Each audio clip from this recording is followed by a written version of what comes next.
I'm Beverly Joubert, a wildlife filmmaker, photographer, and an explorer in residence with National Geographic.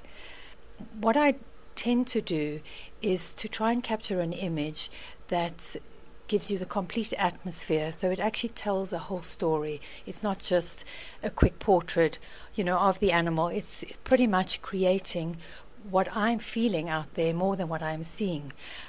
And by doing that, I'm hoping that I'm going to make people care, because I think ultimately if we don't get people to care and have any emotion about what they're seeing, why would they want to be part of the wilderness?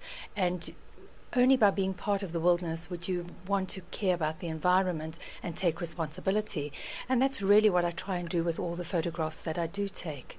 I spend a huge amount of my time in Botswana, in Africa, and a lot of that time is working with predators, leopards, cheetah, and lions. 25 years ago, we had 50,000 lions in Africa, and now we're down to 20,000.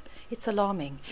The more we increase in number around the world, every time we increase 1 billion people, we are losing a vast amount of wilderness areas, which I really call them the last remaining paradises on this earth. And of course, we're losing what is living in these areas. And so utilizing all the photographs aren't just beautiful images. They really have a story to tell. And we'll be so surprised how unique each story is, and how each story is actually connected to us. It's hard for people in the city to even realize that a wilderness area is connected to them. But without those areas, this planet will slowly shrivel up and die.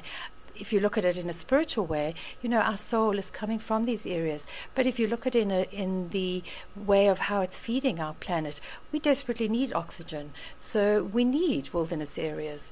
The trees are feeding us oxygen, and without that, we are going to be living in a very toxic world.